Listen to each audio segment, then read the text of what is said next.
De par le monde, ce sont les femmes et les hommes qui se sont levés pour dire la louange à notre Dieu. Il fait beau, c'est l'été. Faisons très attention pour ceux qui sont dehors. N'oublions pas donc de se désaltérer de temps en temps, c'est important.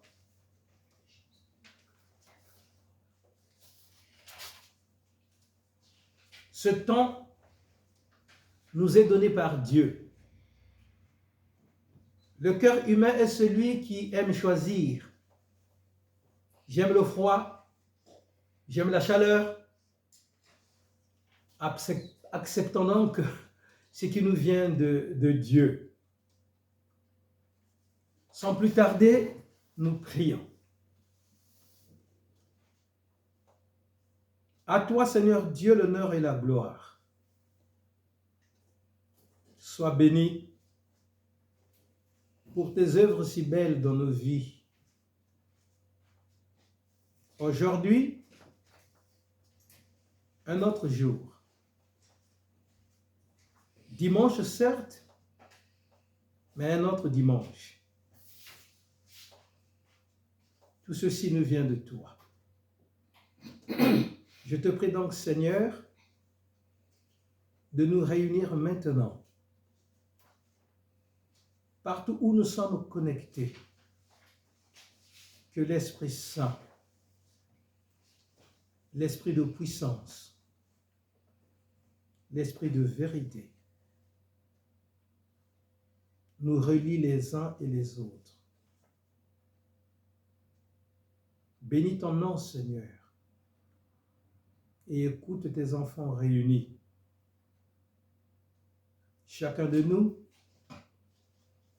forcément, t'adresse une louange, t'adresse une demande.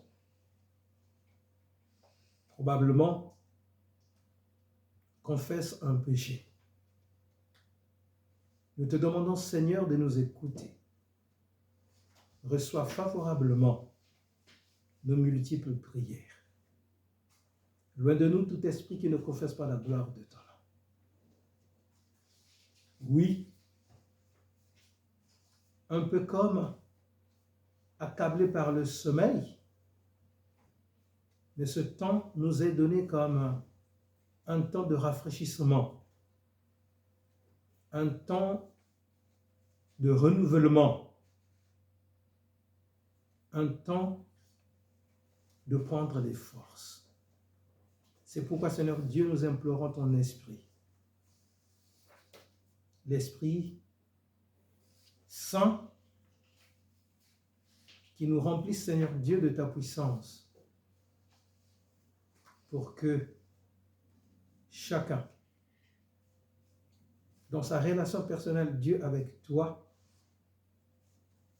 comprenne aussi ce que tu nous apportes ce dimanche.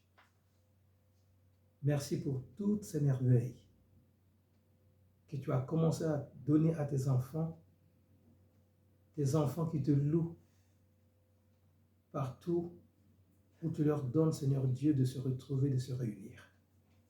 À toi l'honneur et la puissance dans tous les siècles des siècles. Amen. Amen.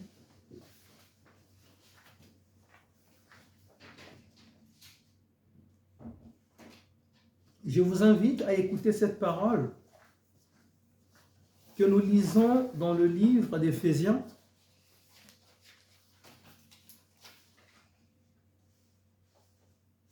Éphésiens chapitre 1.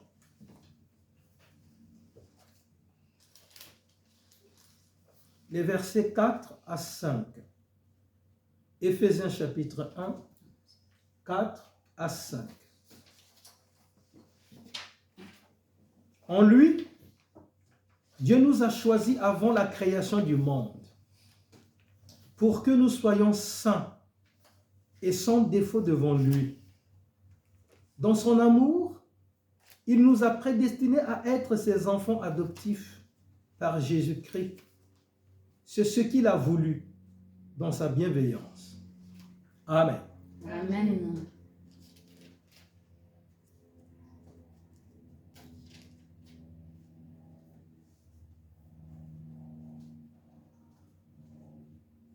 Ce texte parle d'un choix que Dieu s'est fait avant la création du monde. Ce choix, il l'adresse aux hommes et aux femmes du monde entier qu'il s'est choisi lui.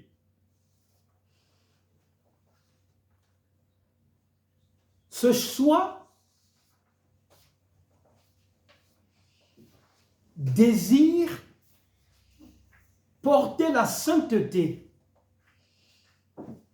à ce que Dieu s'est choisi. Que ceux-là ne portent aucun défaut. Et Dieu leur comble de son amour.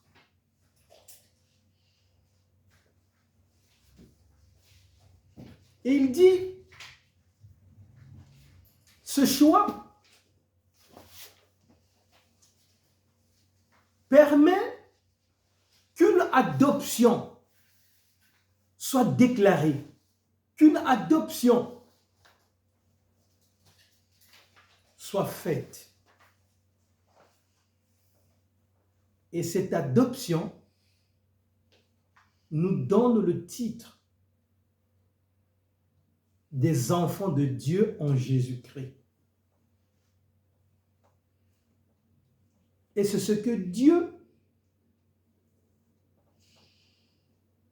dans son cœur, a bien prévu. Nous pouvons nous émerveiller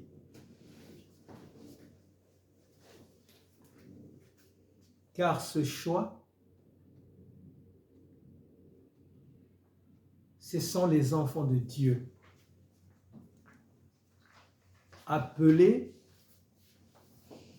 à servir Dieu, appelés à bénir Dieu, appelés à prier Dieu, appelés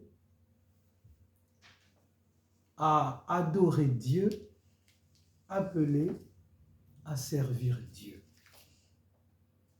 Et nous pouvons penser que c'est un privilège. C'est pourquoi nous voulons donner toute la gloire à Dieu et à Dieu seul pour son choix dans nos vies.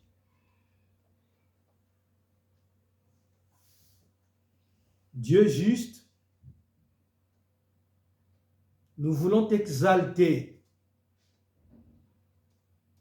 et reconnaître combien ton amour est si bon dans nos vies. Nous pouvons aussi reconnaître que ce que tu fais nous dépasse. Tout n'est toujours pas compréhensible.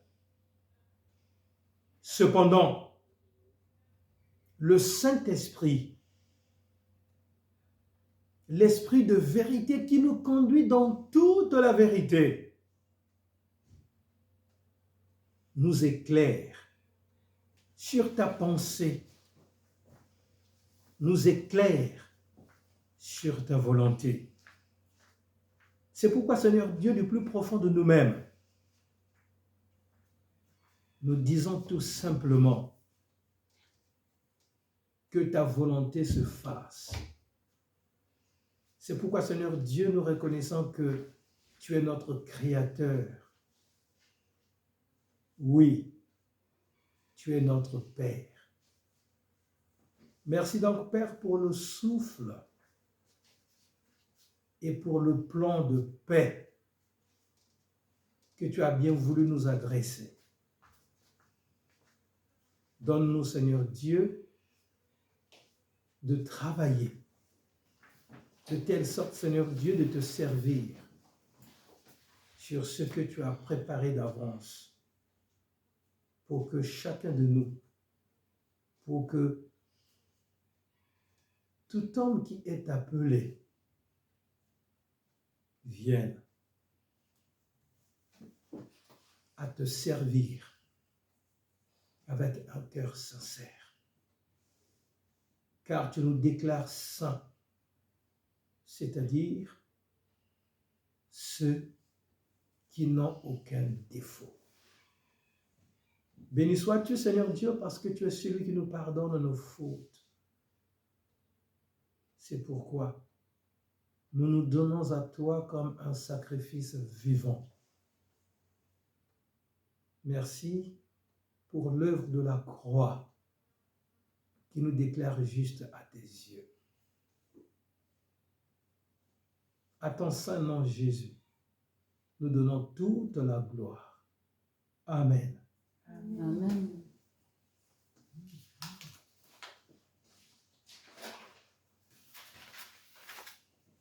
Nous entonnons ce cantique qui s'intitule « J'aime ta présence ».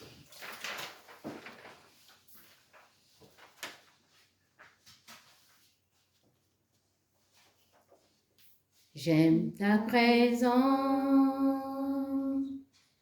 Jésus, j'aime ta présence, mon bien-aimé. J'aime ta présence, Jésus, j'aime ta présence, mon bien-aimé.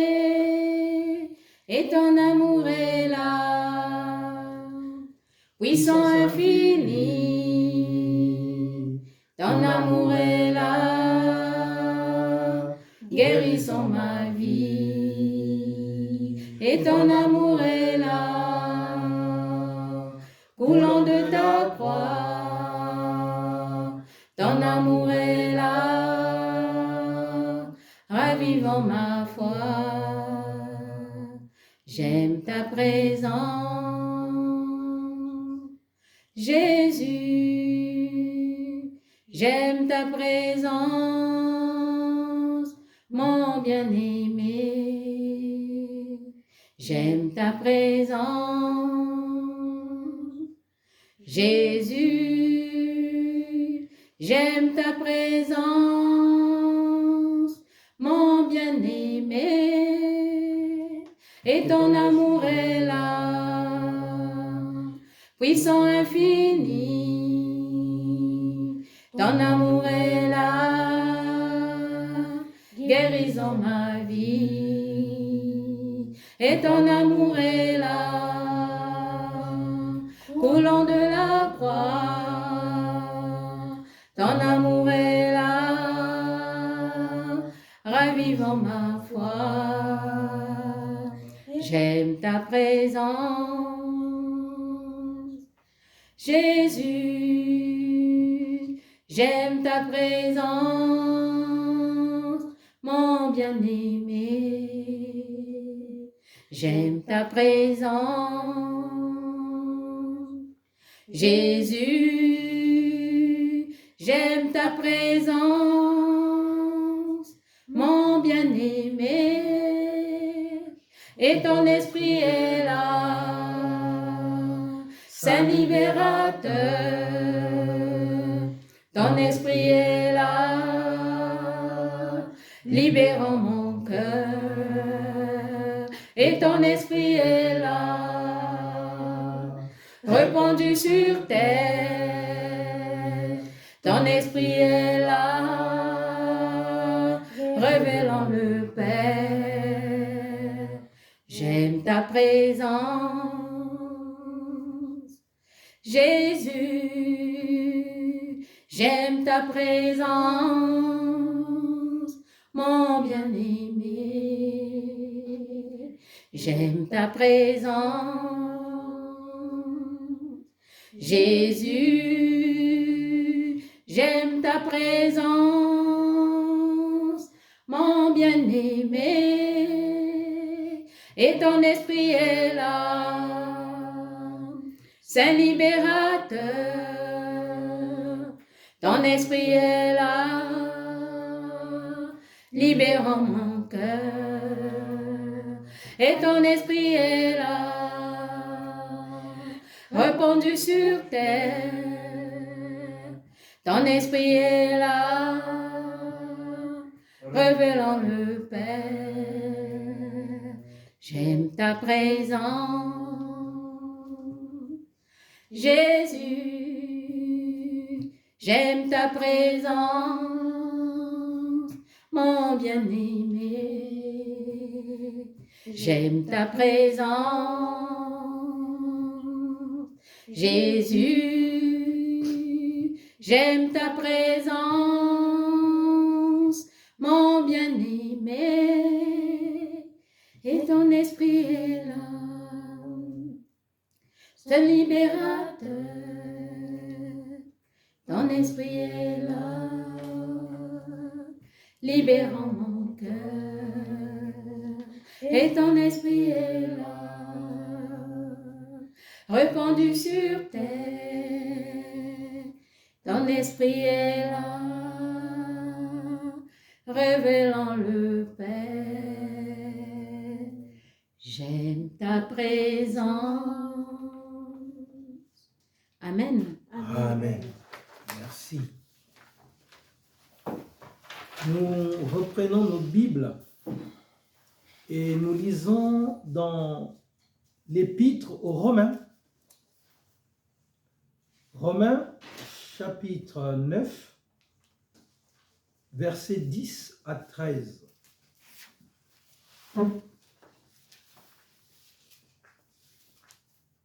Romains 9. Romains 9, chapitre 10 à 13. Non, verset 10 à 13. Verset 10 à 13, excusez-moi. Lisons la parole de Dieu. De plus, tel a aussi été le cas pour Rebecca, qui a eu des enfants d'un seul homme, notre ancêtre Isaac. Les enfants n'étaient pas encore nés et n'avaient donc fait ni bien ni mal, afin que le plan de Dieu subsiste conformément à son choix et sans dépendre des œuvres, mais de celui qui appelle. Quand il a été dit à Rebecca, l'aîné sera asservi au plus jeune, de même, il est écrit, j'ai aimé Jacob et j'ai détesté Ésaü. Amen.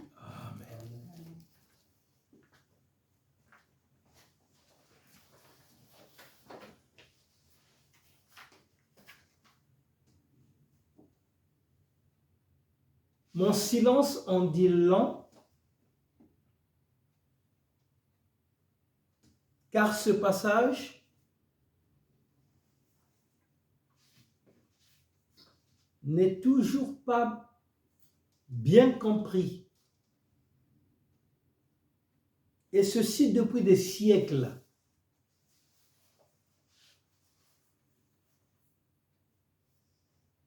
Des théologiens se sont penchés dessus et chacun va dans son sens.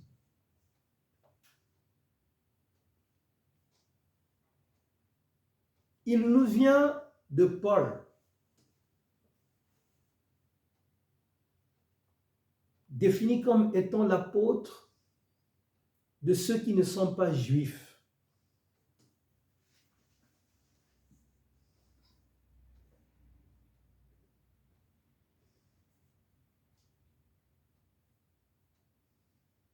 Paul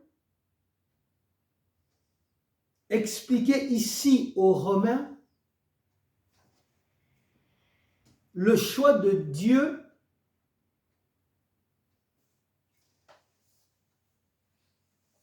pour Israël,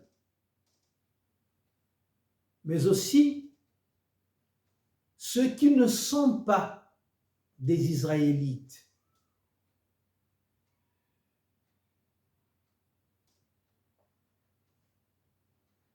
Et il se permet de citer un événement de l'Ancien Testament, notamment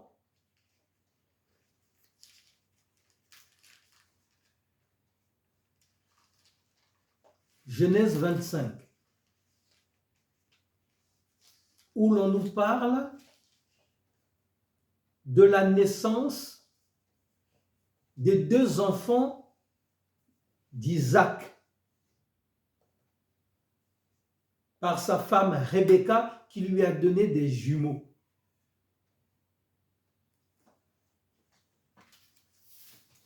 Rebecca souffrait énormément. Avant même les 9 mois, tout le temps, elle avait des contractions.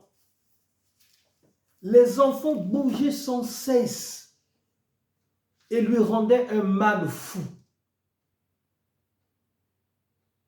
Alors le couple s'est dit, c'est anormal.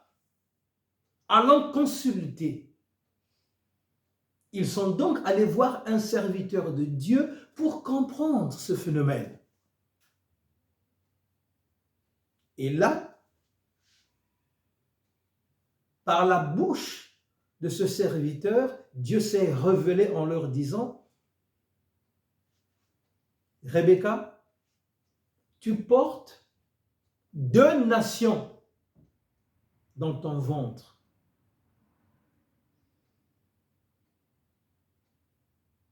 Les 2 se battent. Qui sortira le premier? Cependant, Dieu dit, l'aîné servira le plus jeune. Autrement dit, ou en langage clair, l'aîné deviendra l'esclave du plus jeune. Incompréhensible.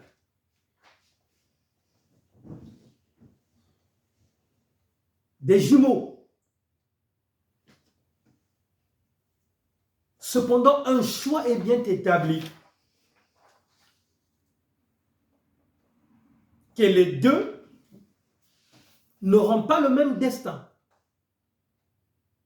Et en plus, c'est le plus jeune qui dominera sur le plus grand.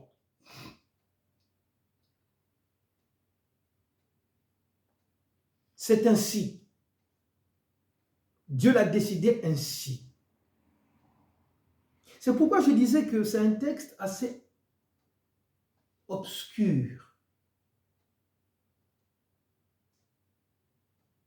et qui peut nous faire penser que Dieu est celui qui arrête des événements à l'avance. Et si c'est écrit, puisque c'est le cas, alors quel effort dois-je faire encore moi? Puisque quoi que je fasse, je serai ce que Dieu a décidé, je serai le même. Mais aussi, nous pouvons entrevoir 2 mondes. Le monde des faibles et le monde des puissants. D'ailleurs, cela ne nous évoque pas quelque chose que nous martelons, quelque chose que nous condamnons à longueur de journée. L'Occident, qui semble prendre le dessus sur les pays du Sud. C'est ainsi. C'est ce que Dieu a arrêté, c'est ce que Dieu a décidé. Qui accepterait une parole pareille? Mais si c'est ça Dieu, alors qui deviendrait croyant? Ne voyons-nous pas là une note d'impartialité?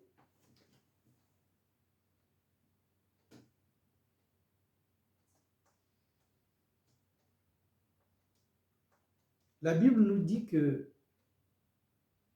Dieu ne favorise personne.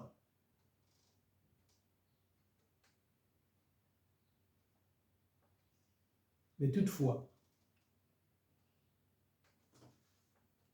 Dieu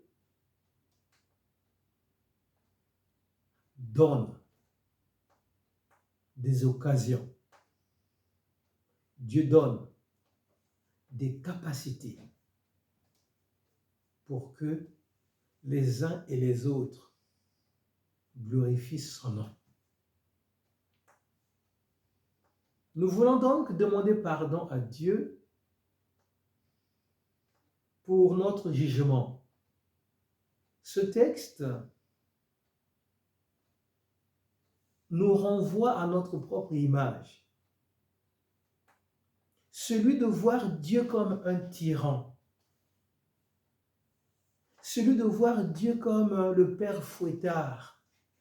Celui de voir Dieu comme celui qui a tout déterminé à l'avance. Nous savons que Dieu n'est pas injuste.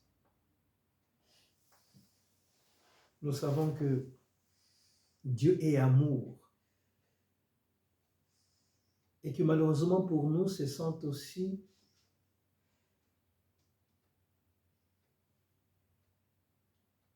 nos intelligences dans la compréhension de sa parole qui nous fait bugger, qui nous donne de douter. Mais dans son ensemble, la parole de Dieu que nous avons dans la Bible est cohérente. Nous voulons demander pardon à Dieu pour nos illusions.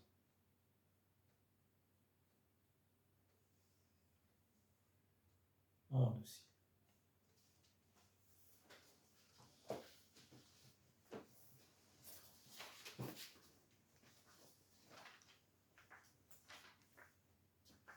Prions. Seigneur Dieu, devant ta présence, Seigneur, tu nous as rassemblés cet après-midi pour être près de toi. C'est pour cela, Seigneur, tu nous as reçus tels que nous sommes. Éternel Dieu, nous sommes venus, Seigneur, avec beaucoup de péchés que toi seul as vus en nous. Oui, Seigneur, nous avons sorti des paroles qui ne confessent pas ton nom.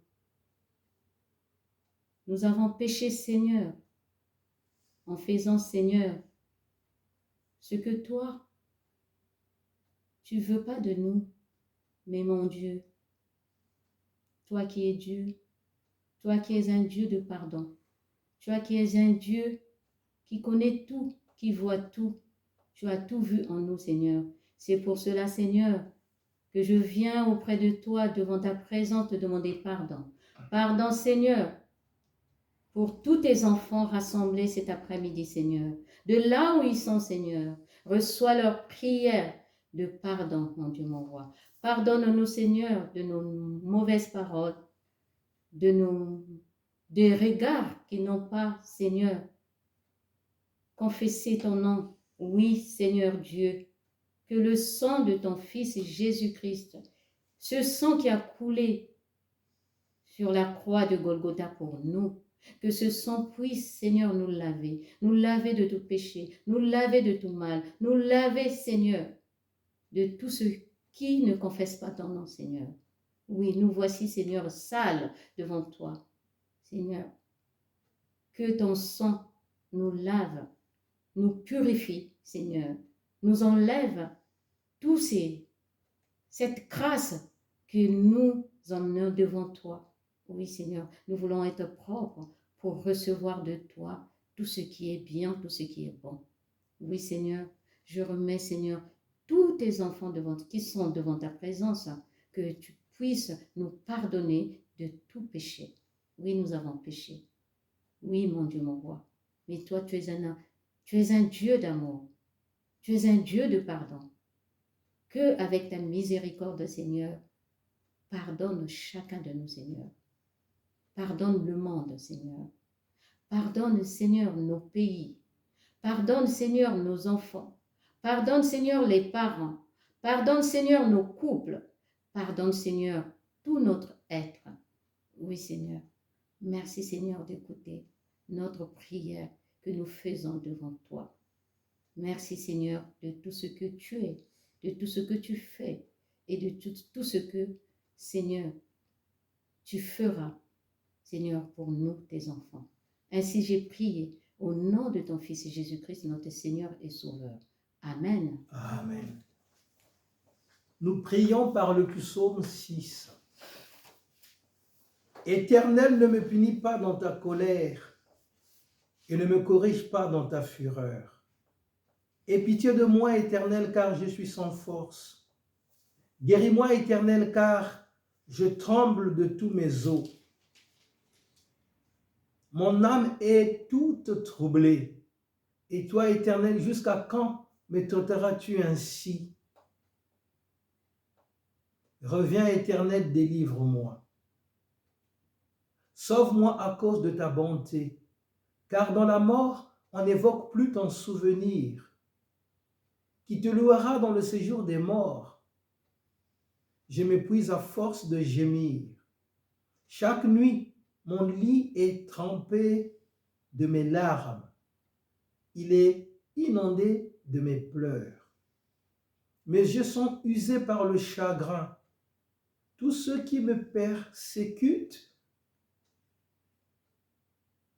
les affaiblissent. Éloignez-vous de moi, vous tous qui commettez l'injustice, car l'Éternel entend mes pleurs. L'Éternel exauce mes supplications. Éternel, accueille ma prière. Tous mes ennemis sont remplis de confusion et d'effroi. Ils reculent soudain, couverts de honte. Amen. Amen. Amen.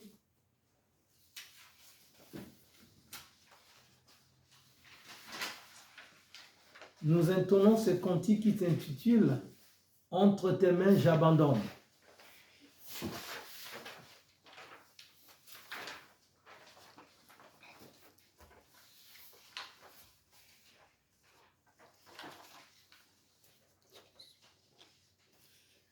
Entre tes mains, j'abandonne tout ce que j'appelle mien. Oh, ne permets à personne, Seigneur, d'en reprendre rien. Oui, prends tout, Seigneur. Oui, prends tout, Seigneur. Entre tes mains, j'abandonne tout avec bonheur. Je n'ai pas peur de te suivre sur le chemin de la croix. C'est pour toi que je veux vivre. Je connais, j'aime ta voix. Oui, prends tout, Seigneur. Oui, prends tout, Seigneur. Sans rien garder, je te livre tout avec bonheur. Tu connais mieux que moi-même tous les besoins de mon cœur. Et pour mon bonheur suprême, tu veux me rendre vainqueur. Oui, prends tout, Seigneur. Oh oui, Seigneur. Oui, prends tout, Seigneur. Je ne vis plus pour moi-même, mais pour mon sauveur. Prends mon corps et prends mon âme, que tout en moi soit à toi, que par ta divine flamme, tout mal soit détruit en moi. Oui, prends tout, Seigneur, oui, Seigneur, oui, prends tout, Seigneur. Prends mon corps et prends mon âme, règne sur mon cœur. Amen. Amen.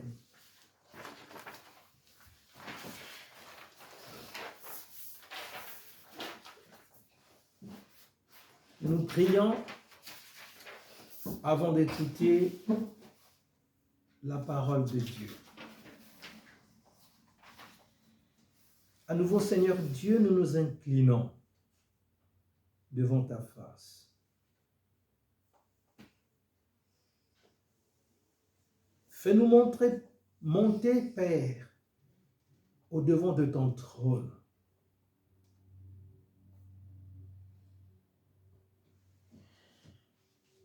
Nous voulons, Seigneur Dieu, écouter ta parole. Cette parole qui nous régénère, cette parole qui nous libère, cette parole qui nous guérit, cette parole qui nous instruit, cette parole qui nous parle, cette parole qui nous fait vivre. Remplis-nous de ton esprit. Parle donc, Seigneur, des enfants que nous sommes.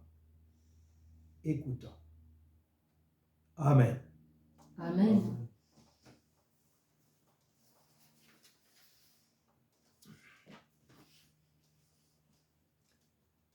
C'est dans l'Épître aux Romains au chapitre 8.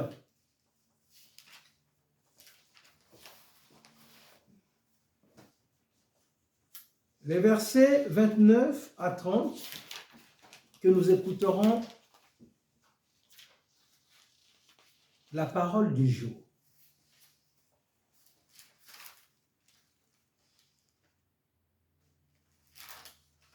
Romains 8, 29 à 30. En effet, ceux qu'il a connus d'avance, il les a aussi prédestinés à devenir conformes à l'image de son Fils, afin que celui-ci soit le premier-né d'un grand nombre de frères. Ceux qu'il a prédestinés, il les a aussi appelés. Ceux qu'il a appelés, il les a aussi déclarés justes. Et ceux qu'il a déclarés justes, il leur a aussi accordé la gloire. Amen. Amen.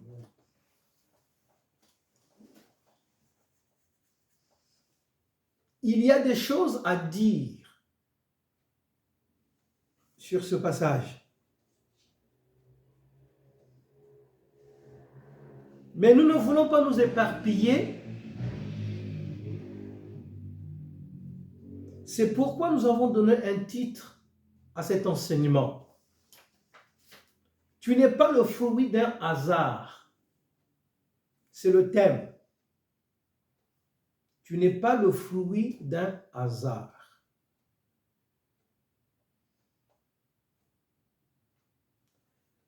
Nous savons que la venue d'un être humain sur terre, c'est un grand événement. Et ceci dans toutes les cultures du monde.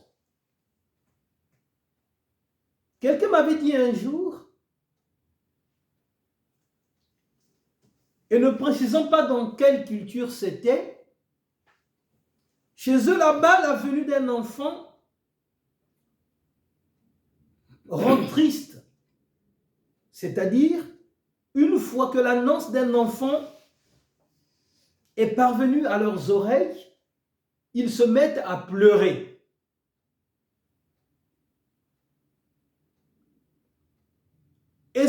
qui ont été confrontés à cette réalité ont posé la question pourquoi? On leur a dit, évidemment, quand un enfant est né, c'est une vie qui est vouée aux difficultés et à toutes les souffrances possibles de la vie. Et c'est pourquoi donc ils se mettent à pleurer pour conjurer ce qui semble être comme un sort pour cette nouvelle vie qui est venue au monde. Alléluia. Amen.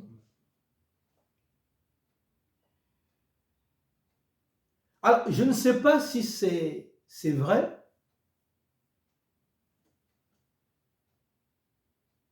mais vous savez que c'est possible.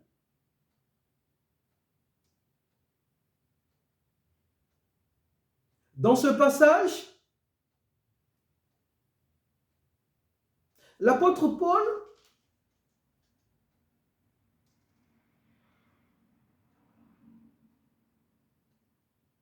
définit la vie, une vie animée par le Saint-Esprit, une vie conduite par le Saint-Esprit. Et des choses intéressantes sont énoncées dans ce chapitre. Donc les deux versets que nous venons de lire traitent justement de cette question d'une vie qui est conduite par le Saint-Esprit.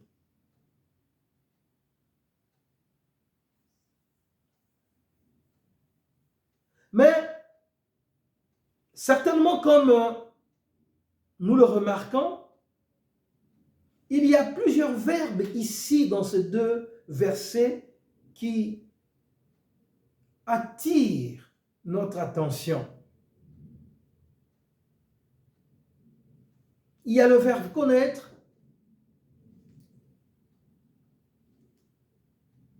il y a le verbe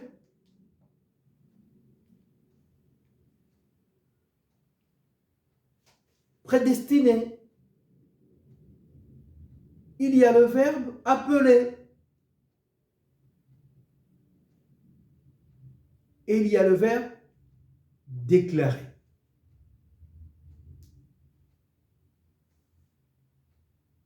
C'est pourquoi nous allons essayer de se cantonner sur les deux versets afin d'élaborer un chemin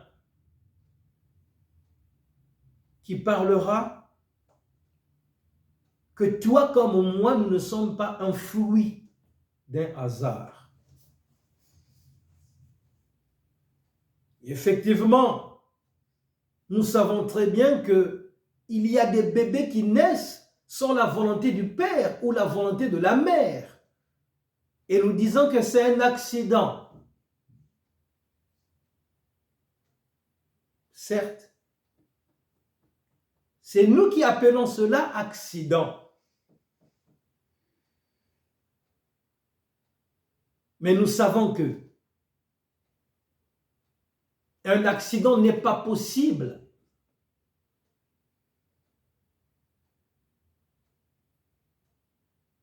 dans ce contexte bien défini.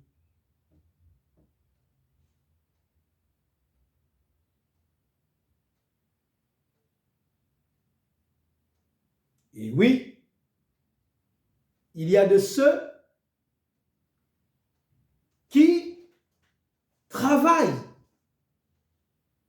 d'arrache-pied de préparer donc la venue d'un enfant avec tout le confort possible. D'ailleurs, j'ai halluciné quand je commençais à comprendre comment l'annonce d'un bébé était faite dans la culture française, je n'en revenais pas.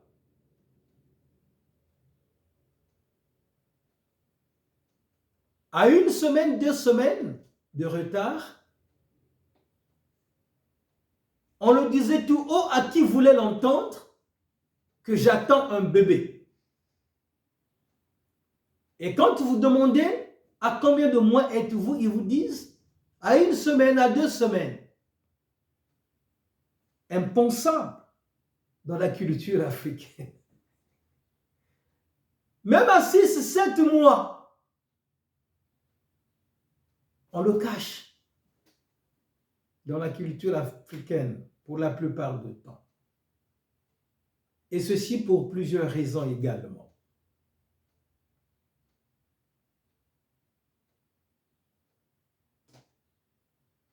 Oui, nous ne sommes pas le fruit d'un hasard. Paul est assez clair là-dessus. En effet, ceux qu'il a connus d'avance, il les a aussi prédestinés à devenir conformes à l'image de son Fils. Le verbe connaître dans la Bible se définit comme avoir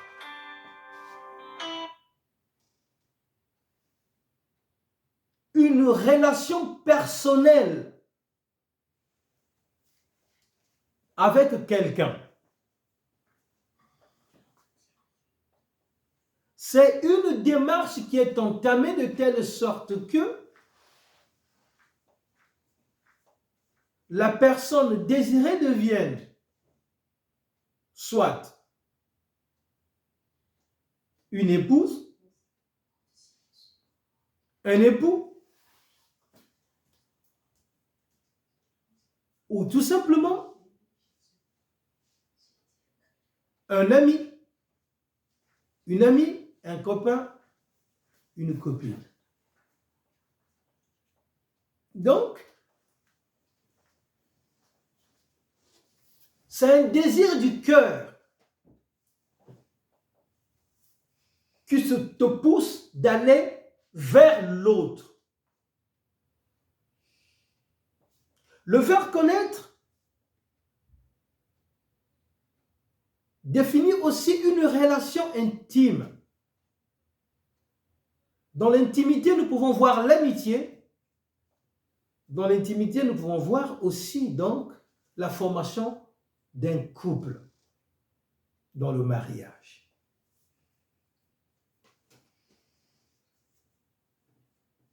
Et l'on nous dit que ce que Dieu a connu d'avance, Dieu les a prédestinés à devenir conformes à l'image de son Fils. Que voudrait dire le verbe prédestiné? Prédestiné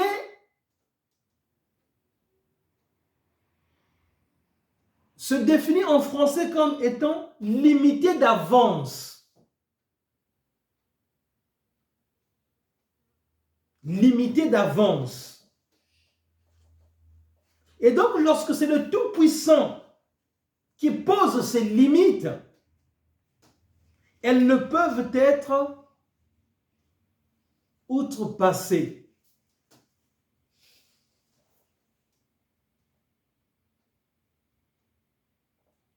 Et donc, Dieu, qui définit les limites d'avance, est celui qui permet à tout individu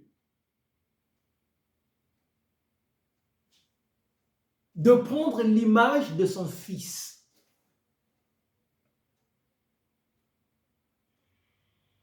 Ceci semble être compliqué. Mais comprenons le mécanisme. Au commencement de toutes choses, c'est la parole de Dieu qui est énoncée. Et ce que Dieu appelait à la réalité devenait une réalité vivante. À la création de l'homme et de la femme, on nous dit, Dieu a pris la terre et il a façonné à son image un homme. Et à l'image de l'homme, il façonne Isha, c'est-à-dire la femme. À l'image de Dieu, ils furent créés. À l'origine donc, nous sommes l'image de Dieu.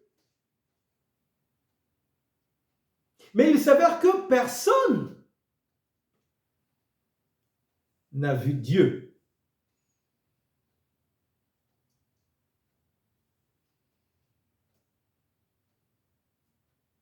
Mais la personne que tu vois, en lui se trouve l'image de Dieu. Et donc tous ceux qui sont créés, en parlant des humains, sont créés à l'image de Dieu.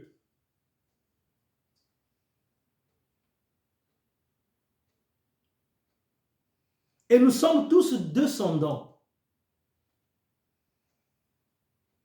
d'Adam et Ève. Mais nous savons que l'image de Dieu dans Adam et Ève a été flétrie.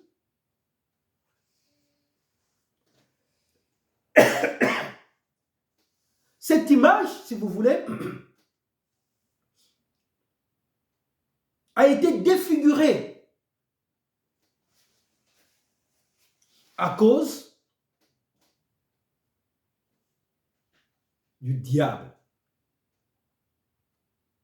Et donc, quand on voyait Adam et Ève, on ne voyait plus l'image de Dieu. Parce que Dieu n'était plus avec eux, parce que Dieu les avait chassés dans le lieu de paix et de prospérité qui a été créé pour eux.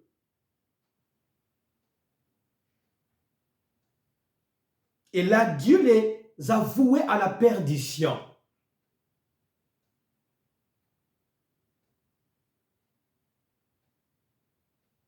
Et donc, tous ceux qui sont nés d'Adam et Ève étaient voués à la perdition.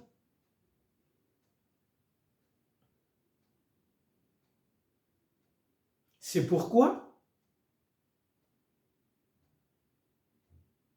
le mal est inscrit dans le cœur humain. Et donc, à l'origine, c'est le fait de ne pas faire la volonté de Dieu. Cette volonté qui demandait à Adam et Ève d'obéir tout simplement à la parole donnée. Donc l'obéissance de la parole de Dieu était au cœur même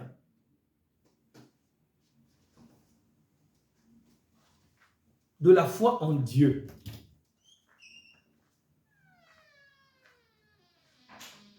Et Satan,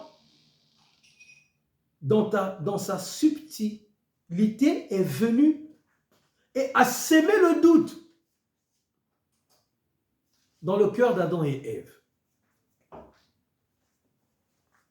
qui ont douté de l'obéissance de Dieu.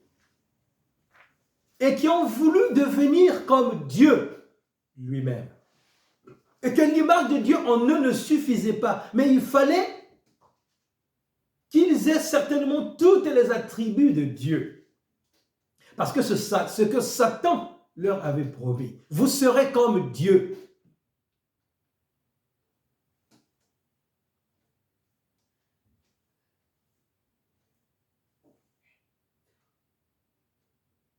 Et c'est ce que l'apôtre Paul nous dit.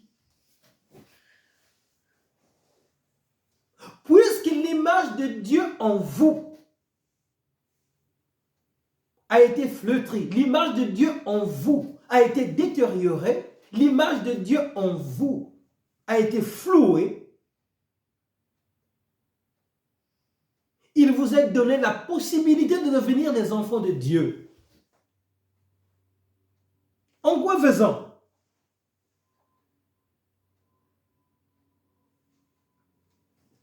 Mais en obéissant à Dieu.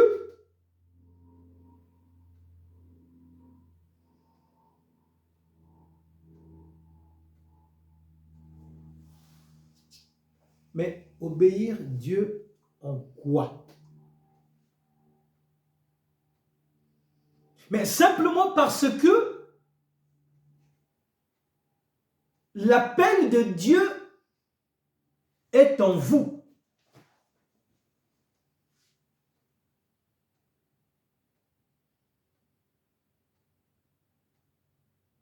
Parce que l'appel de Dieu demeure en chacun de vous.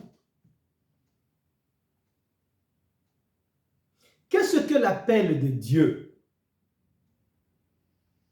L'appel de Dieu se comprend par la vocation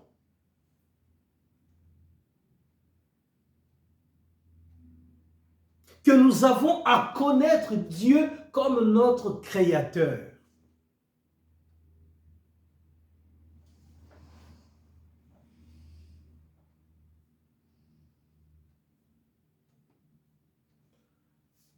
Une vocation,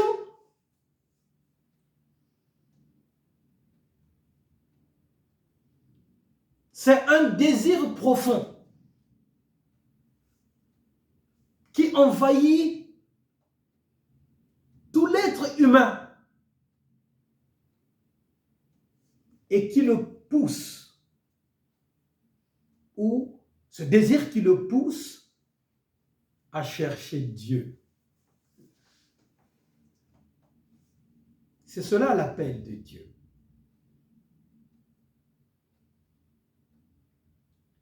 Et donc cet appel, malgré l'image de Dieu qui est flétrie en nous, cet appel résonne dans chaque cœur humain depuis la mort de Jésus-Christ sur la croix.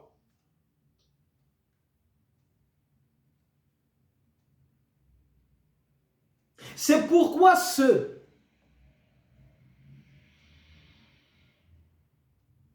qui ont connu Dieu avant Jésus-Christ ont eu le modèle d'une vocation, le modèle d'un appel. Israël. Pourquoi Israël était appelé peuple élu? Élire, le verbe élire, c'est-à-dire voter. Voter pour. Qui dit vote parle d'une élection. Donc une élection a été faite pour que Israël devienne un modèle de toutes les nations sur la terre. Et c'était la vocation d'Israël. Que ce peuple devienne un peuple à un modèle voulu par Dieu pour que les autres nations s'en inspirent. Et c'était de cette façon que la volonté de Dieu allait revenir dans le cœur humain. Mais Israël a échoué à cette vocation. C'est pourquoi Dieu, pour continuer à faire résonner l'appel dans le cœur humain, a donné son Fils. Et c'est Jésus-Christ lui-même qui le dit. Je viens pour révéler le Père. Parce que Dieu a tant aimé sa création. C'est pourquoi il donne son Fils. Et quiconque croit à ce Fils devient enfant de Dieu. Non pas à la manière humaine, c'est-à-dire où un homme et une femme se connaissent pour donner un individu. Non.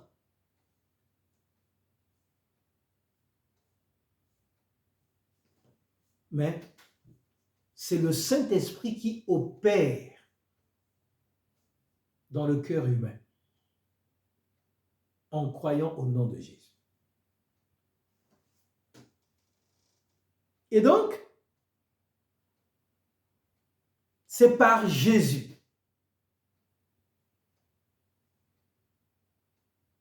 qu'une proposition de devenir enfant de Dieu se perpétue. Afin que quiconque croit en lui ne périsse pas, c'est-à-dire ne suive pas la voie d'Adam et Ève, mais qu'il ait la vie. Mais quelle vie? Alors tu en as une. Effectivement, donc il s'agit ici du salut, c'est-à-dire de cette image de Dieu véritable qu'il avait donnée à l'origine à chaque individu. C'est ce que Paul est en train de nous dire. En effet, ceux qu'il a connus d'avance, il les a prédestinés à devenir conformes à l'image de son Fils. Il ne dit pas qu'ils deviennent à l'image de Dieu, mais à l'image de son Fils. Mais pourquoi à l'image du Fils? Mais parce que ceux qui croient au Fils se revêtent l'image du Fils. Mais le Fils lui-même est à l'image du Père. Donc, celui qui croit au Fils, forcément, se voit revêtir l'image du Fils. En réalité, qui est l'image de Dieu.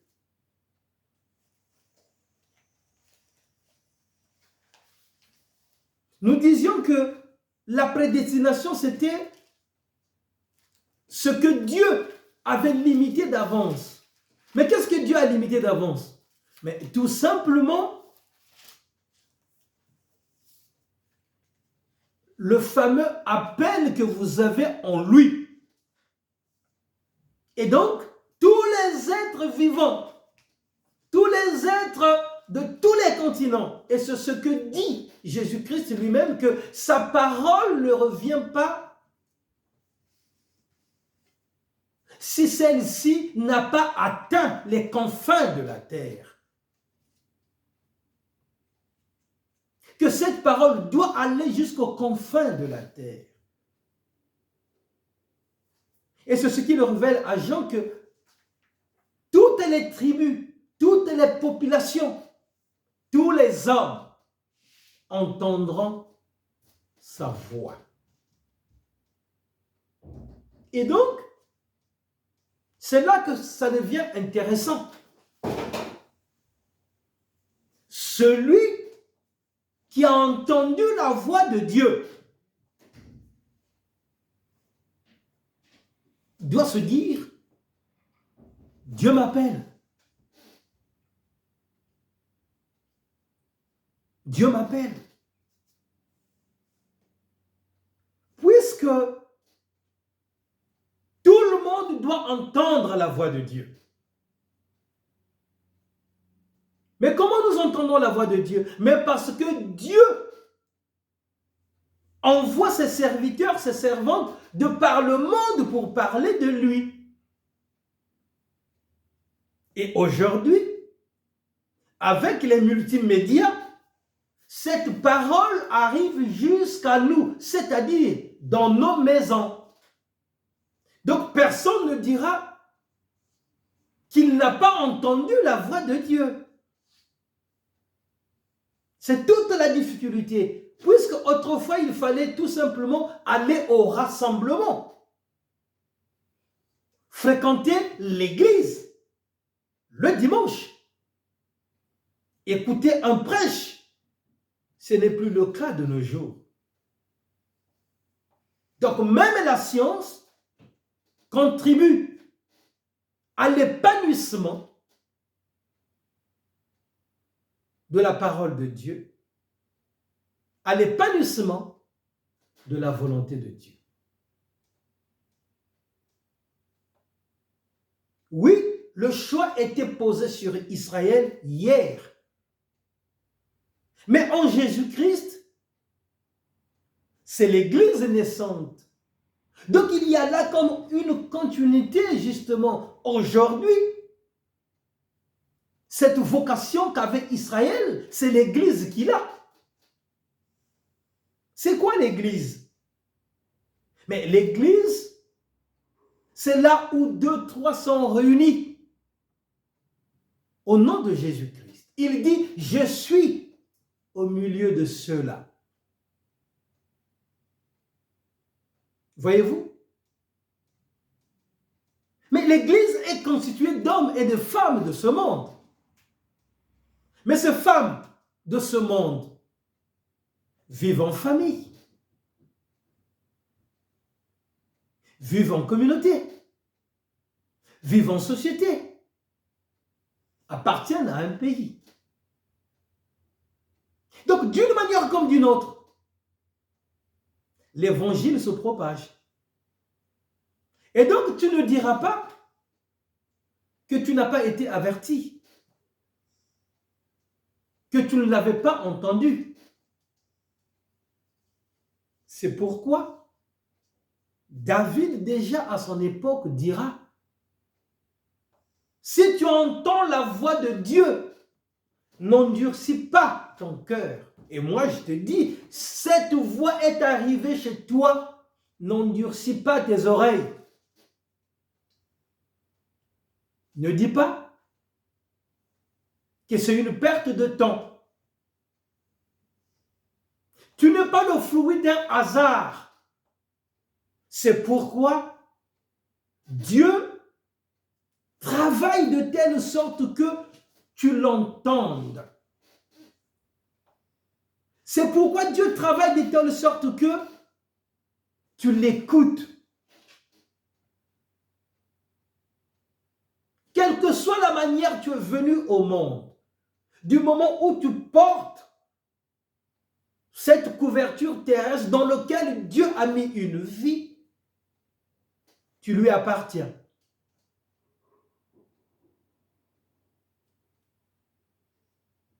Et donc, il nous connaît tous. La Bible dit, et c'est la parole de Jésus-Christ, que le nombre de nos cheveux sur la tête est compté. Le nombre des cheveux est compté. Écoutez, si toi et moi avons des cheveux et ne connaissons pas le nombre de cheveux que nous portons, que lui le sait, nous devrions prendre conscience Et donc, rien ne lui est caché.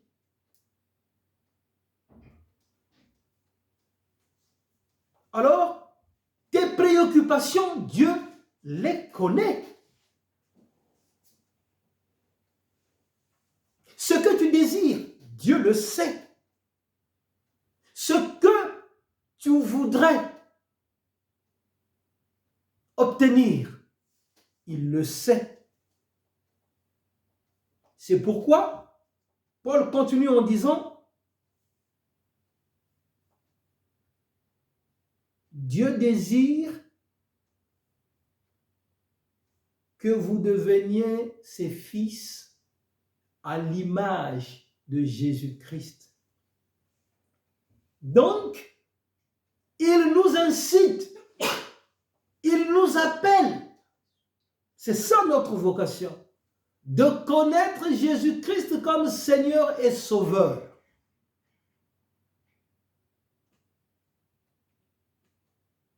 Tu pries, béni soit Dieu. Cependant, est-ce que Jésus-Christ est ton seul Seigneur? Tu pries? Cependant, est-ce que Jésus-Christ est ton seul Sauveur? Ou ton cœur est partagé avec des croyances, avec des spiritualités, avec des dieux, en réalité, qui ne le sont pas.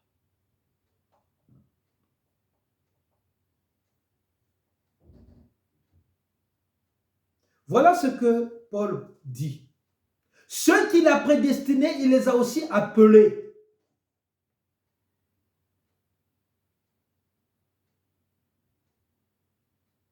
Jésus dit quoi? Mes brebis connaissent ma voix. Mes brebis connaissent ma voix. Elles ne peuvent pas suivre une autre voie. Et il va plus loin en disant, je les appelle par leur nom, chacun ou chacune par son nom. Et donc, Dieu ne peut pas se tromper sur l'appel qu'il t'a adressé.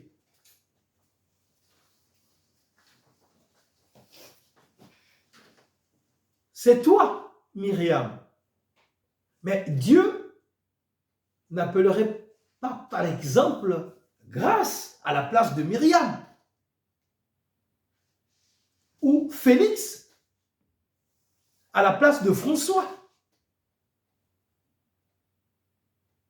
Non, il ne se trompe pas.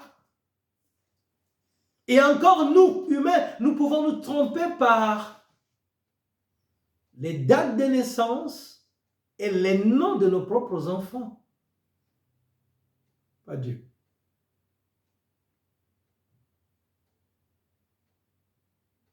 Et donc, l'appel résonne pour que nous puissions connaître Jésus-Christ.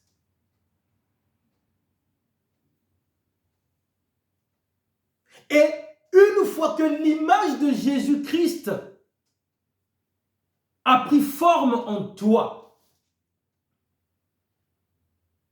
Paul dit, ceux qu'il a appelés, il les a aussi déclarés justes. Mais qui est juste dans la Bible? Le juste dans la Bible,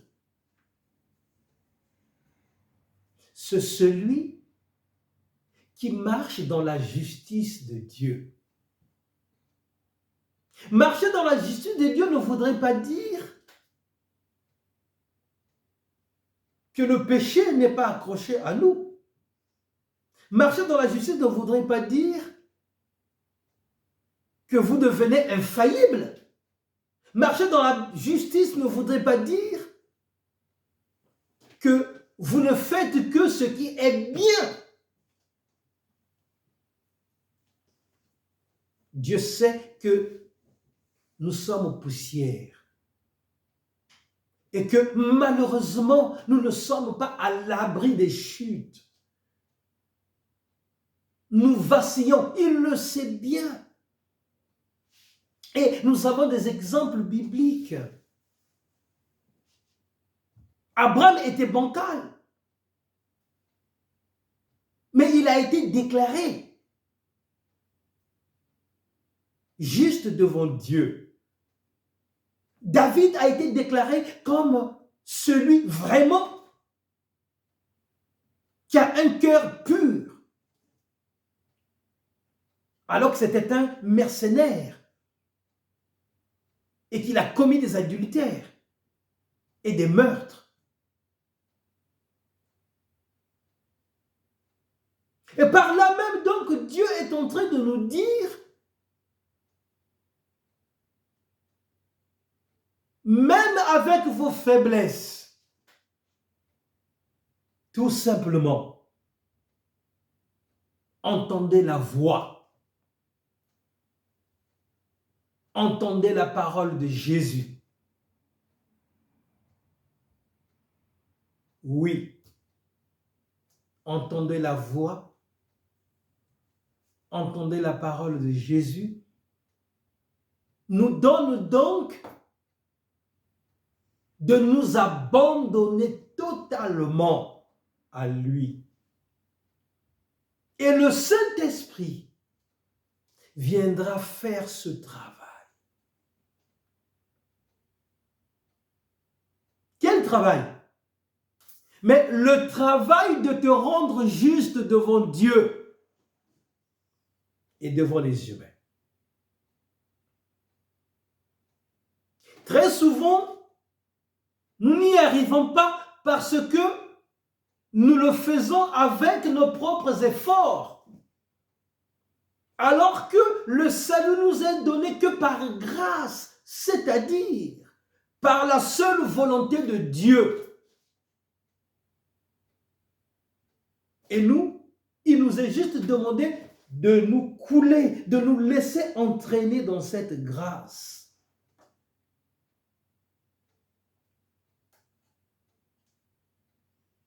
Et donc, cela commence par dire, je suis pécheur, Seigneur. C'est-à-dire reconnaître tes fautes, déjà devant tes semblables, puisque vous avez tous l'image de Dieu, mais aussi reconnaître tes torts devant Dieu qui est juste et saint.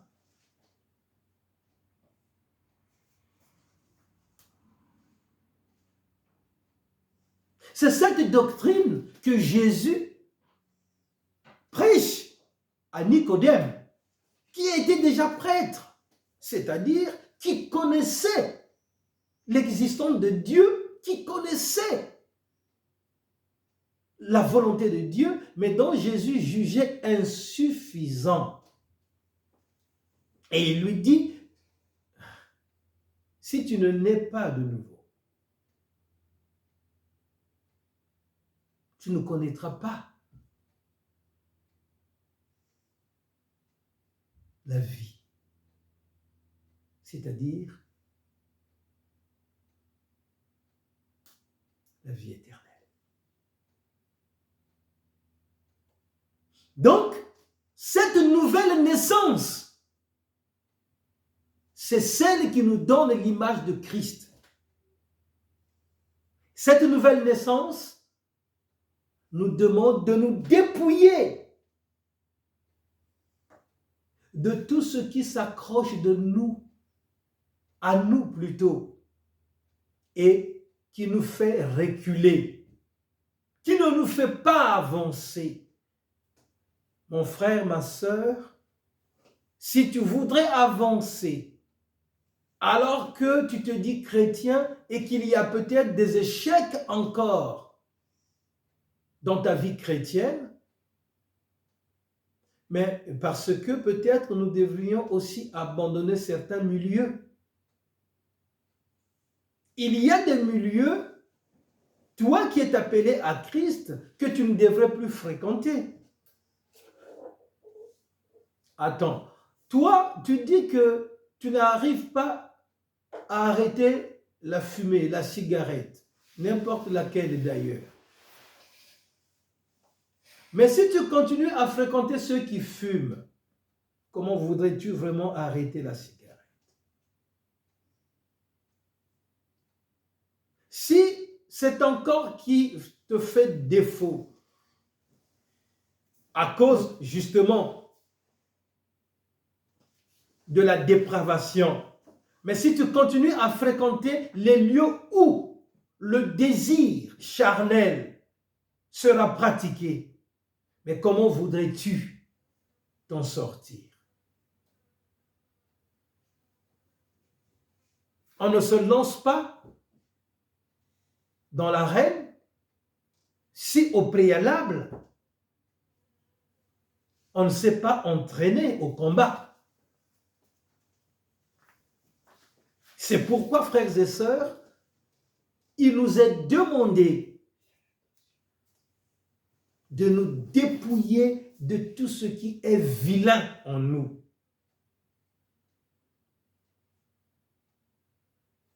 Pour que la nouvelle vie, par la puissance du Saint-Esprit, s'imprègne dans notre vie et dans notre corps. Et à ce moment-là, vous verrez que vous n'êtes pas un produit d'hasard. Ce que depuis vous avez qualifié de malédiction, ce que vous avez qualifié de combat, ce que vous avez qualifié de la vie qui ne vous est pas favorable, deviendra pour vous en réalité tout simplement le choix de Dieu.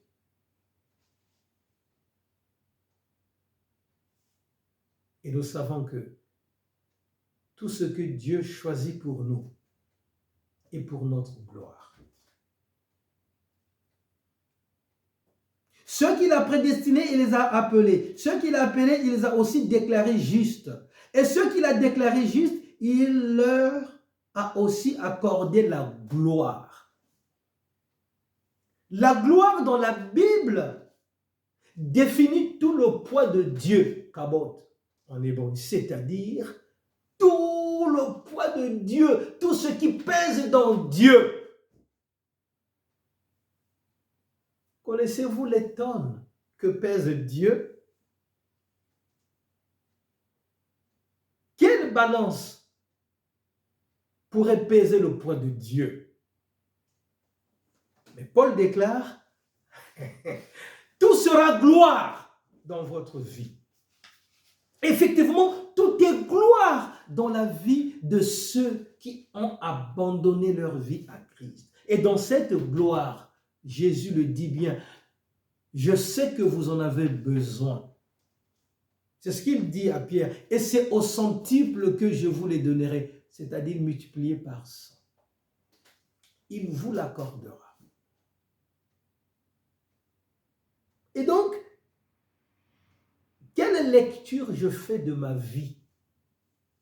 Cette vie que je trouve laide. Cette vie dont je pense que ce n'est pas celle-là que j'allais vivre. Cette vie qui m'a été prophétisée où on m'a dit j'aurai ceci, j'aurai cela. Cette vie où jusque-là j'entends toujours un prince élu. Une vie où, malheureusement pour moi,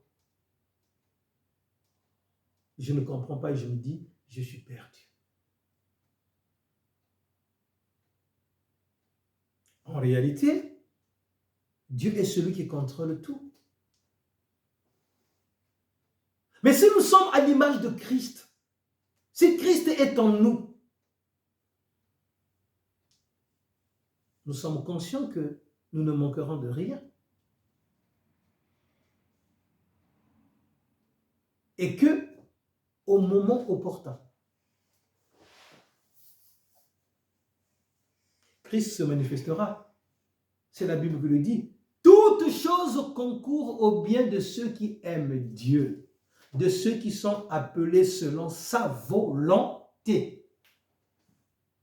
Toutes choses concourent au bien de ceux qui aiment Dieu.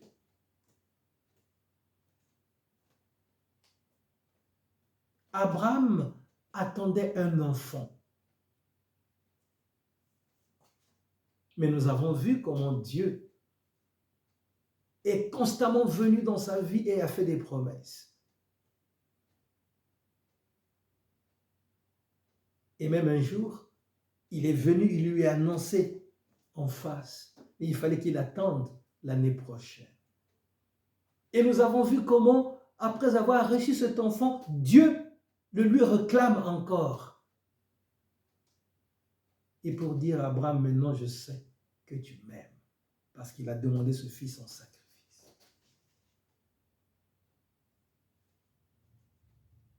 Nous connaissons comment Jésus-Christ, Fils de Dieu vivant, lui le juste, lui le saint,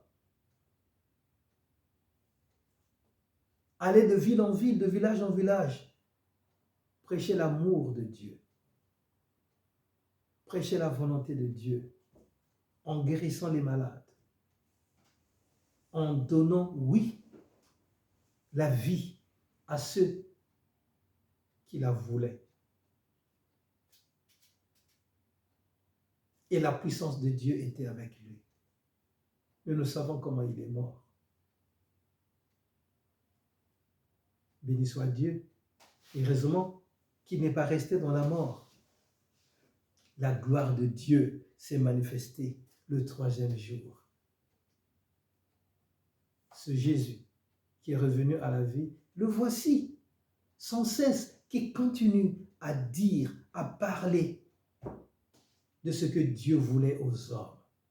Les disciples d'Emmaüs, les uns et les autres. Philippe qui ne croyait pas, à qui il a dit, heureux ceux qui ont cru sans avoir vu. Et la pêche miraculeuse.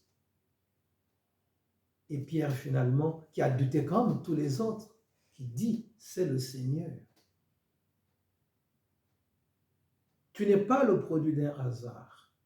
Ce que je suis en train de dire, cherche à connaître ce que Dieu veut dans ta vie. À ce moment-là, une rencontre se fera et nous vivrons en symbiose avec la volonté de Dieu. 2 Timothée 1,9.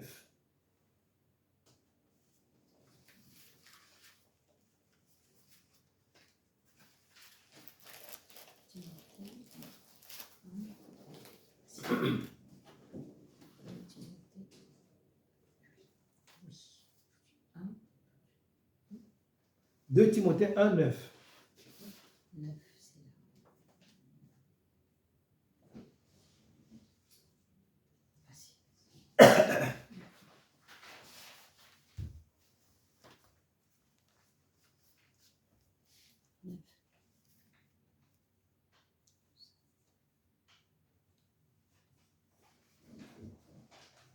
C'est lent, s'il vous plaît. Allez-y. Oui. 9, ça c'est 10. 9 est là. Je dis 9. 8 est là. 2 Timothée, là, tu commences par là. Tu dis 2 Timothée 1,9 et tu commences. 2 Timothée 1,9. Il nous a sauvés, il nous a adressé un saint appel et il ne l'a pas fait à cause de nos œuvres, mais à cause de son propre plan et de sa grâce qui nous a été accordée en Jésus-Christ de toute éternité. Amen. Amen. Il nous dit, l'appel vient de Dieu, non pas de nos œuvres, non pas de nos propres efforts. Et une grâce nous a été accordée.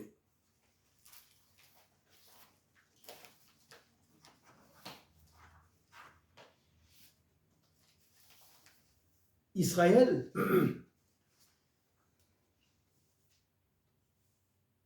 a vu Dieu, a entendu Dieu, il a échoué. Jésus-Christ a légué ce pouvoir à l'Église. Malheureusement, une Église amorcelée, une Église divisée, Jésus-Christ prône l'unité de l'Église. Jésus-Christ demande que son Église soit unifiée, dans la diversité bien sûr, mais unifiée. C'est pourquoi, chers frères, chères sœurs, faisons très attention de ne pas imiter Israël.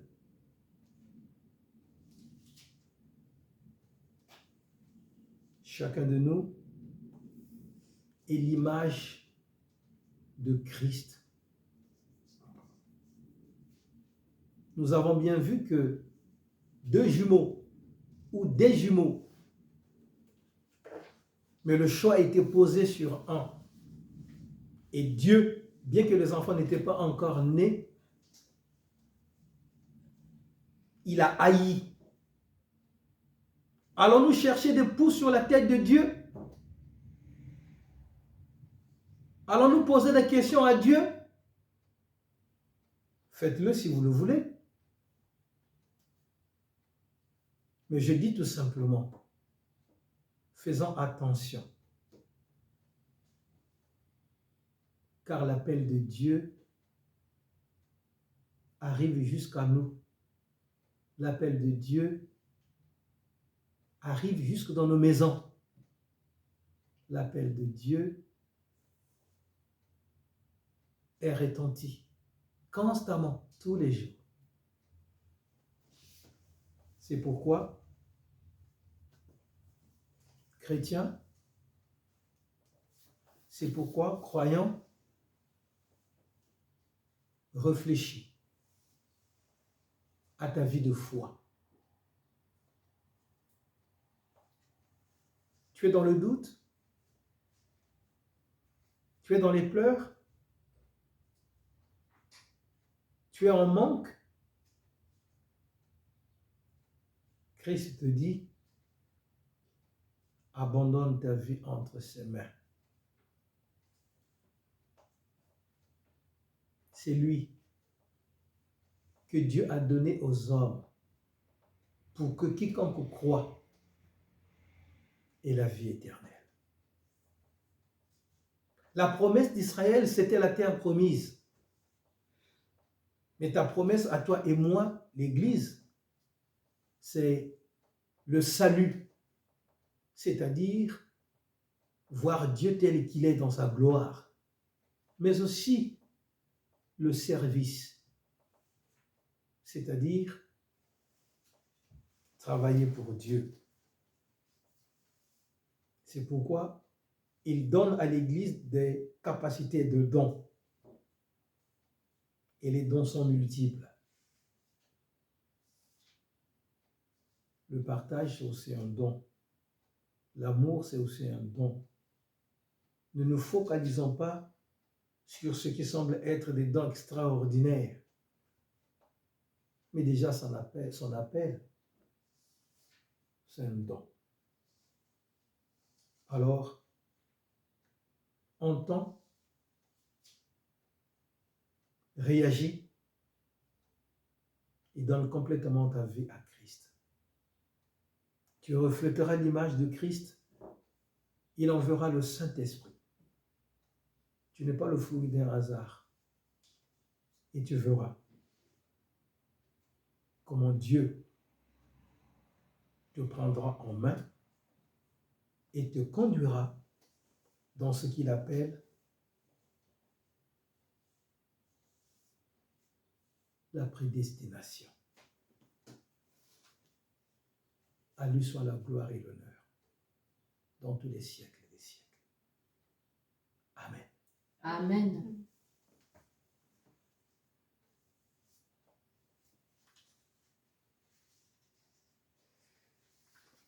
Nous méditons.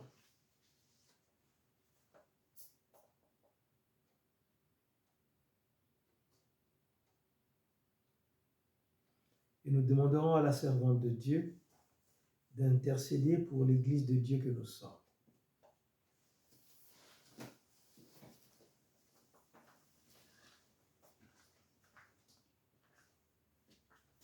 Prions. Dieu Tout-Puissant, nous te remercions encore cet après-midi pour la parole de Dieu que ton serviteur, que tu as choisi. Ce n'est pas aussi un choix d'hasard. Il a été prédestiné pour ça, pour nous nourrir de ta parole de Dieu. Et c'est ce qu'il vient de faire cet après-midi. Éternel Dieu, ta parole, elle est puissante. C'est pour ça, Seigneur, que par cette parole, Seigneur, que nous puissions nous dire, nous venons de toi, pas par hasard. Nous sommes nés, chacun de nous. Tu l'as choisi pour quelque chose. Comme tu as donné les dons multiples à qui tu veux. Et c'est ce que nous sommes, les enfants de Dieu. Oui, Seigneur Dieu, nous sommes tes enfants. C'est pour cela, Seigneur, tu es là pour nous guider. Car l'Esprit de Dieu nous guide tous les jours. Dans nos vies, dans nos paroles, dans nos attitudes, dans tout ce que nous faisons. Enfants de Dieu que nous sommes, nous voulons, Seigneur, que cet après-midi, Seigneur, que l'Esprit de Dieu repose en chacun de nous, Seigneur, pour que cet Esprit agisse en nous, pour que, Seigneur, nous puissions t'obéir et nous puissions être tes enfants choisis par toi, pour que nous puissions refléter l'image de Christ, ton Fils unique qui a obéi et a fait ta volonté. Oui, nous aussi, Seigneur, nous voulons être cela, faire ta volonté, t'obéir, suivre dans ta parole ce que tu nous dis, prier, faire appel à toi, parce qu'en toi, nous pouvons demander ce que nous voulons. Éternel Dieu, nous te disons merci devant ta présence, Seigneur, cet après-midi. Que chacun de nous, Seigneur, soit appelé à cela, faire ta volonté. Merci, Seigneur, pour cette bonne parole de cet après-midi. C'est pour cela, Seigneur, entre tes mains, je donne le monde qui est dans des tourments pas possibles. Quand on regarde, Seigneur, l'Ukraine, la Russie, le Soudan, le Congo-Brazzaville et tout le Burkina Faso, les États-Unis et tous ces pays, Seigneur, qui sont dans la tourmente, qui sont dans des guerres. Seigneur, regarde à nous, Seigneur. Nous regardons à toi parce que en toi, nous avons tout. Nous te prions, Seigneur, nuit et jour, Seigneur, pour que tu nous viennes en aide. Cet après-midi, tous ceux qui sont rassemblés, Seigneur, dans leur maison, à entendre, à écouter cette prêche, Seigneur, ils ont des demandes. Ils ont, Seigneur, des faiblesses. Nous sommes des pécheurs. C'est pour cela, Seigneur. Nous venons à toi, Seigneur, que toi seul puisses nous guider. Que toi seul, Seigneur, puisses, Seigneur, faire ce que, Seigneur, nous venons chercher à toi. Qui d'autre peut nous aider si ce n'est qu'à toi? Toi qui es notre Dieu, qui est notre Père. Oui, Seigneur, nous faisons appel à Jésus-Christ. lui qui est venu à nous, Seigneur, pour nous apprendre à prier, pour nous apprendre à obéir au Père. Jésus-Christ qui est venu mourir pour nous. Jésus-Christ qui est venu nous montrer le chemin. Car ce chemin qu'il nous a montré, c'est ce chemin-là qui mène au salut, qui mène à la vie éternelle. Éternel Dieu, ne regarde pas nos péchés, Seigneur. Nous te demandons pardon pour nos péchés. Mais tout ce que nous voulons, Seigneur, au moment où nous nous disons que rien n'est impossible à toi, tout ce que nous demanderons au Père nous sera accordé par le Père. Parce que le Père est amour, le Père est bon, le Père est miséricordieux.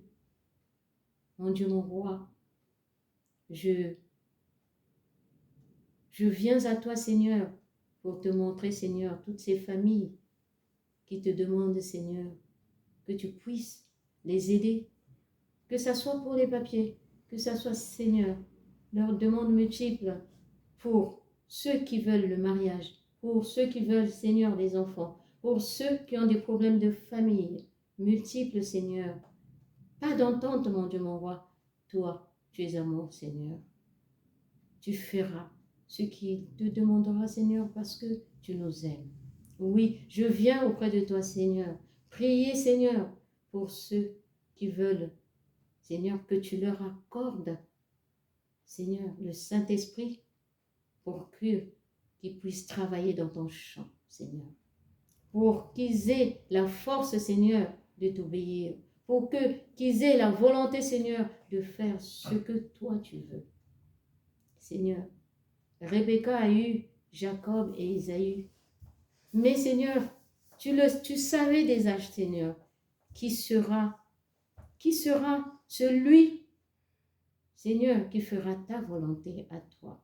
Tu avais choisi Jacob. En nous aussi, Seigneur, tu nous choisis tels que nous sommes. Mais nous voulons, Seigneur, que toi seul sois notre guide. Éternel Dieu, merci. Merci, Seigneur, pour le Saint-Esprit en chacun de nous, Seigneur. Merci, Seigneur, que tu puisses agir en chacun de nous, Seigneur. Merci, Seigneur, pour exaucer, Seigneur, la prière, Seigneur, de tes enfants. Merci, Seigneur, pour le temps que tu as mis en chacun de nous, Seigneur, pour t'écouter, toi, le vrai Dieu. Éternel Dieu, merci. Sois loué, sois magnifié, toi, le vrai Dieu, qui a fait le ciel et la terre et qui nous a créés à ton image. Oui. Merci, Seigneur, pour ça. Merci, Seigneur, pour nos vies, Seigneur, que tu diriges. Merci, Seigneur, mon Dieu, mon roi, pour ce que tu fais aujourd'hui et tu feras encore dans les jours à venir pour nous. Nous te prions au nom puissant de ton Fils Jésus-Christ, notre Seigneur et Sauveur. Ainsi soit-il. Amen. Amen. Voulons voir s'il y a des questions.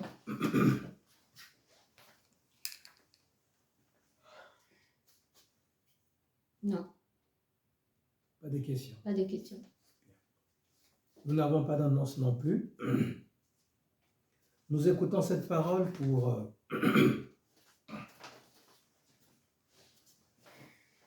aller à la fin de notre rencontre.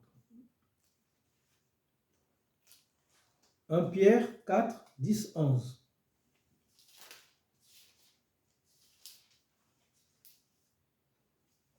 « 1 Pierre 4, 10, 11.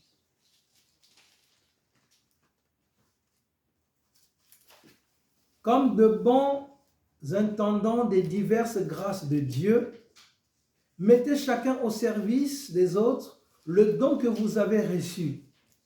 Si quelqu'un parle, qu'il annonce les paroles révélées de Dieu.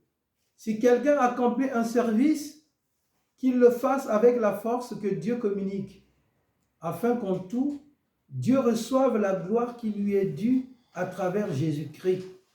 C'est à lui qu'appartiennent la gloire et la puissance au siècle des siècles. Amen. Amen.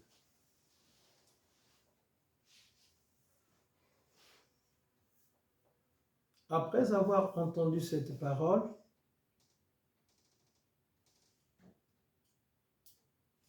pose la question de savoir si tu as reçu Jésus-Christ comme Seigneur et Sauveur.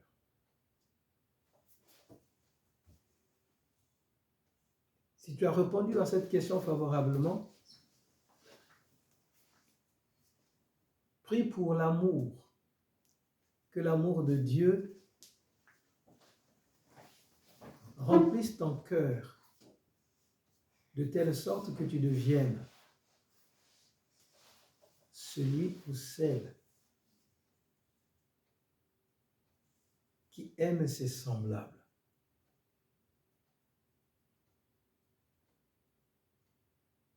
Dans les doutes, dans les tribulations, dans les souffrances,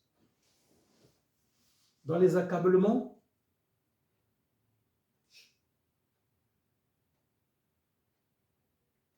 nous avons un avocat.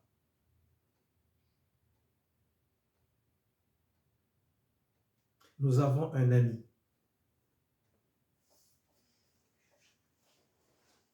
Crois de tout ton cœur qu'il est là, qu'il est présent et qu'il n'abandonne personne. Nous sommes aussi certainement ceux qui vivent avec des questionnements parce que j'ai cru comprendre et entendre Dieu. Une révélation m'a été faite.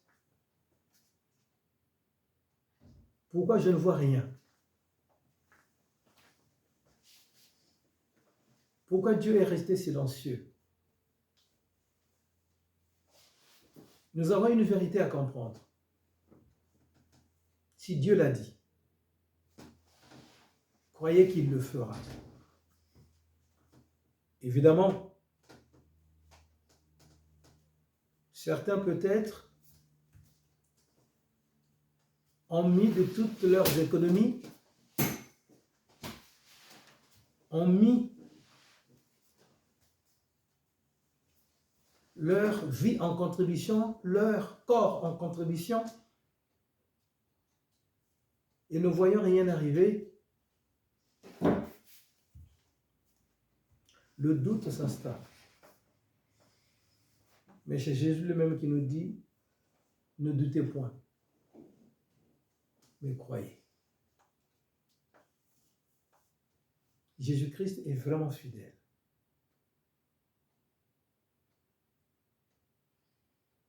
Ne lâchons rien, prions, car il est toujours dit que la victoire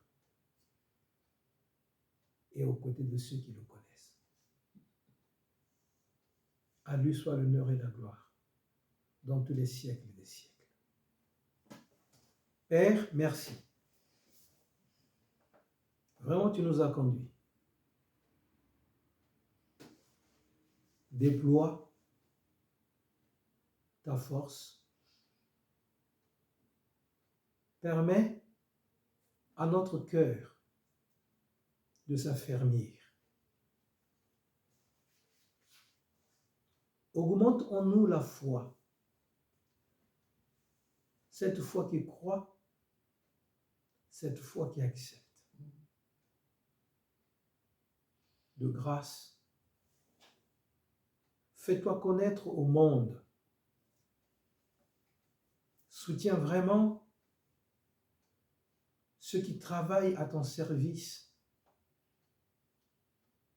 Il n'est toujours pas facile de parler à ton nom. Mais donne, Seigneur Dieu, vraiment cet engouement, ce désir à ceux que tu as appelés. Nous savons que Satan est à la manœuvre pour bloquer par des voies et moyens ta gloire parmi tes enfants. Mais nous sommes sûrs d'une chose. Personne, ni les anges, ni Satan, aucune force ne peut empêcher et freiner ce que toi, tu as décidé d'avance. Tu nous dis de ne pas mépriser les prophéties, mais bien au contraire, nous devrions les examiner pour retenir que ce qui est bon. C'est pourquoi, Père, nous te prions pour un discernement au sein de ton Église, dans la vie de tes enfants, pour que la voix du diable se taise et que vraiment ta voix retentisse, pour que partout, dans les familles, dans nos sociétés, dans nos nations, les voix se lèvent et disent ta gloire. Père, nous te confions donc nos petits-enfants, nos enfants. Oui, l'avenir semble être incertain, mais toutefois nous savons que toi, tu crées l'histoire avec les humains. Bénis et donne de la force à ceux qui travaillent pour la paix dans le monde. Oui, Seigneur, crée des vocations pour que les hommes et les femmes travaillent pour la construction d'un monde meilleur. Bénis-nous, Seigneur. Nous te le demandons. Ainsi, nous voulons tous élever la voix pour te prier dans cette prière que tu nous as apprise. Notre Père, qui es aux cieux, que ton nom soit sanctifié, que ton règne vienne, que ta volonté soit faite sur la terre comme au ciel. Donne-nous aujourd'hui notre pain de ce jour. Pardonne nos offenses, comme nous pardonnons aussi à ceux qui nous ont offensés. Et ne nous laisse pas entrer en tentation, mais délivre-nous du mal, car c'est à toi qu'appartiennent le règne, la puissance et la gloire pour des siècles des siècles. Amen. Amen. Donc pour ceux qui passent les vacances, faites attention à vous. Apparemment, la série des canicules semble revenir. Protégez-vous, évitez les folies. Et pour ceux qui ne sont pas encore en vacances, prenez patience, car votre tour arrivera. Et même en vacances, la parole de Dieu arrive là où nous sommes. Ouvrez juste votre téléphone et la parole de Dieu arrivera. Je vous aime. Que la grâce et la paix de notre Seigneur soient avec chacun de nous. Amen. Amen.